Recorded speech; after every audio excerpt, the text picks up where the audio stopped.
Hello, good evening. Everybody doing okay tonight? So far, so good? Okay. The story that I want to tell tonight takes place not in 1971, as Charles' story did, but in the summer of 1975. And that summer was a summer of promise for me. There were three things that made it promising. First of all, I finally found a direction in my life. I had just finished my first year at Auburn University in East Alabama, and from going from undeclared major to biology to forestry, I finally decided on journalism. So I landed in the journalism department. Why? Well, probably had something to do with the Watergate scandal the year before, the Washington Post, the investigative reporters. It was a real popular major at the time. The second reason why it was promising was that the Alabama State Legislature, in all its wisdom, had lowered the legal drinking age in the state from 21 to 19. And I had turned 19 a couple months before.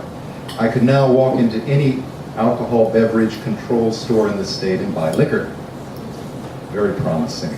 The third thing that made this a promising summer, the summer of 1975, was that I was in love. It would be my summer of love. Okay, 1975. Yeah, there was a young woman who I met my first year at Auburn. She was from Huntsville. Huntsville's in the northern part of the state. Her daddy was a property developer, quite wealthy. She had the wonderfully melodious name Miriam Myrie, and I was head over heels in love with her. A couple of obstacles. One, she thought we were friends. That story. Second obstacle was she had a boyfriend.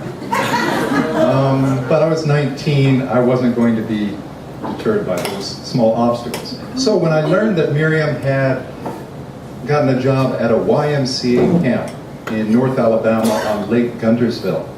She did this every summer.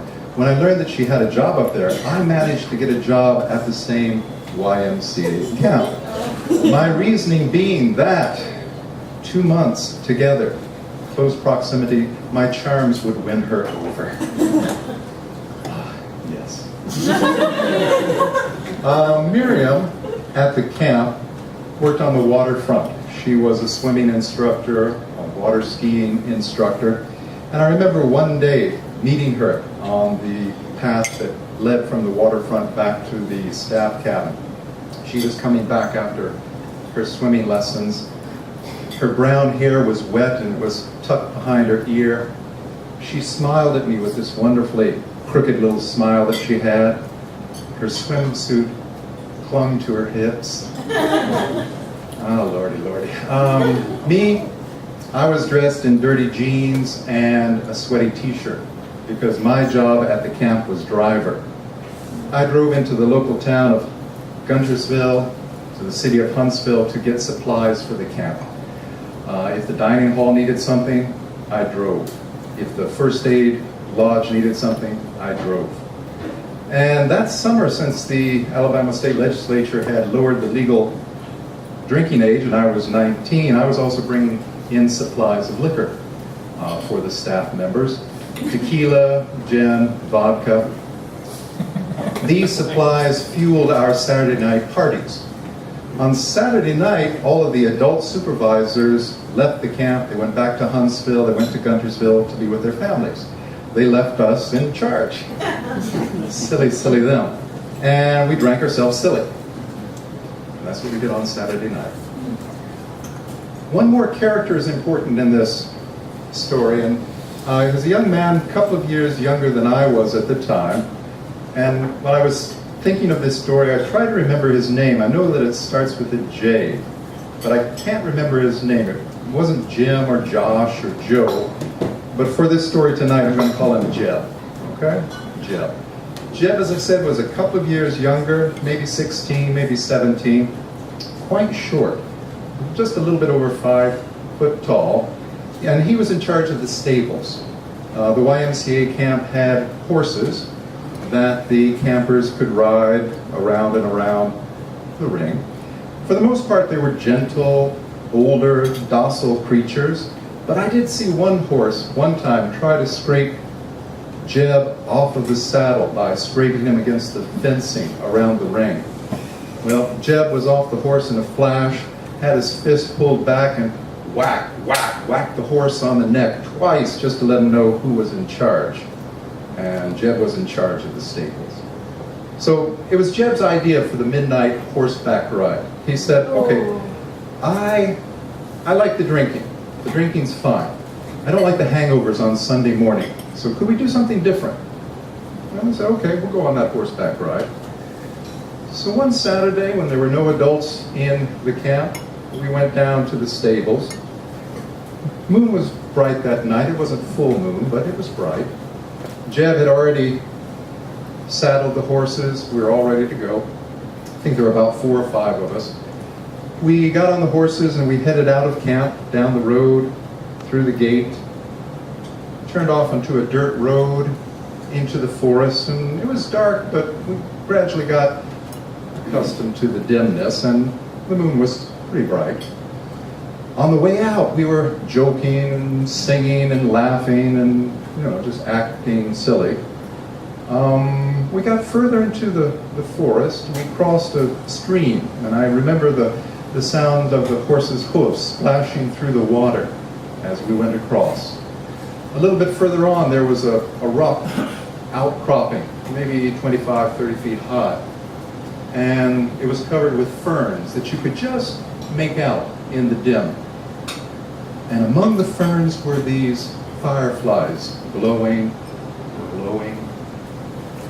We kept on, getting a little quieter, and up ahead to our right, we could make out a light.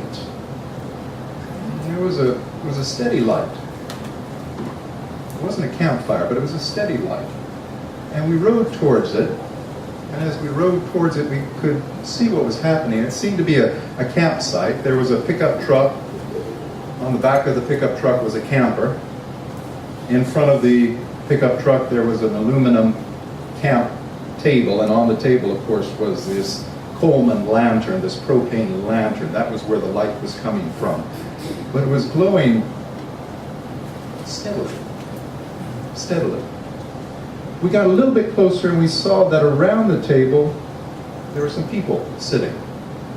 Over here, on my left, there was a woman, middle-aged, dark hair, glasses. Across from her was a middle-aged man with a beard. And with her back to us, there was a teenage girl. We couldn't see her face, but we could tell that it was a girl because of the hair that streamed down the back of her back and across the lawn chair she was sitting in. Well, Jeb, of course, didn't want to scare them, but he yelled out, "Hello!" There was no reply. So Jeb again, "Hello!"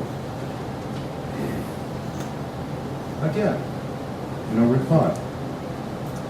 We got off our horses and we led them closer to the camp. And as we got closer, things were a little bit eerie. I mentioned the lantern. The lantern, a Coleman lantern, usually glows and dims, glows and dims. You have to pump it up to keep the pressure steady. This one was unwavering, was steady, as I said. And even stranger, the people sitting around the table were motionless. They didn't move. They didn't turn their heads when we came into their campsite. They didn't stand up and reach for our shotgun when these strangers came in. They just sat like stone. And then, I don't know if any of you have spent any time at summer camps when you were younger, whether it be a Boy Scout or Girl Scout or YMCA camp. And a tradition, of course, is to tell ghost stories around the campfire. And the counselor will be telling a story like the Golden Arm. And he's at the climax of the story. The voice outside says, "My golden arm, my golden arm. Who has my golden arm?" And grabs some kid, and the kid jumps, and everyone laughs. this is not that kind of story. Because when I said then nothing happened. The lamp was still steady. The people were still motionless. It's like we were looking at a photograph. And we were definitely spooked by them.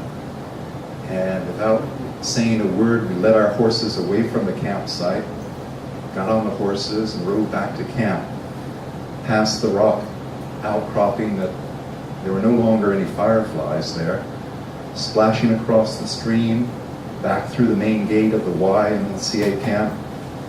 And it wasn't until we got to the stables and got off the horses that someone, and I think it was Miriam, finally said, "What was that? What happened? What did we see?" And that was the question that we tried to answer for the rest of the summer of 1975. There are many theories. The simplest theory was that they were scared. You know, it was close to midnight. They were in the middle of nowhere, and a group of people on horseback were coming into the campsite. Yeah, but surely they would have reacted somehow, right? Turned their heads, gotten up, done something. So we quickly discarded that theory. A second theory was that we had stumbled onto a kidnapping. There was an abduction taking place. There was a crazed gunman with a shotgun behind the camper, and he had told them, "Okay, if you say anything, I'm going to kill everyone." And so the family sat motionless. Yeah, that's a pretty good theory. A variation of that was, it wasn't a crazed gunman with a shotgun, but aliens. We had stumbled upon an alien abduction in progress. There was some kind of field holding this family, and it was only by our luck that we were able to escape ourselves. Well, of course, ghosts, as a theory, came up. But we asked the adults on the staff, we asked people that we knew who lived near the camp, people in Guntersville, and nobody knew a story of a family being massacred on the shores of Lake Guntersville and coming back to haunt. Nobody knew. The summer of 1975 ended without an answer to the question, what happened? What did we see? It also ended without me charming Miriam Myrie away from the boyfriend. Well, that's another story. It's been almost 40 years since that incident happened in the forest next to Lake Guntersville. And I can't say that it's haunted me. I can't say that. I do think about it from time to time. And I can't say that I am telling the story tonight in the hopes that someone will raise their hand and say, "Oh, I know what happened." I don't think that's going to happen. And I can't say that I'm telling you this story in the hopes that by telling you the story, I'll no longer be haunted by it because I've shared it with you. I can't say that, but it's still a mystery to me. Thanks for listening.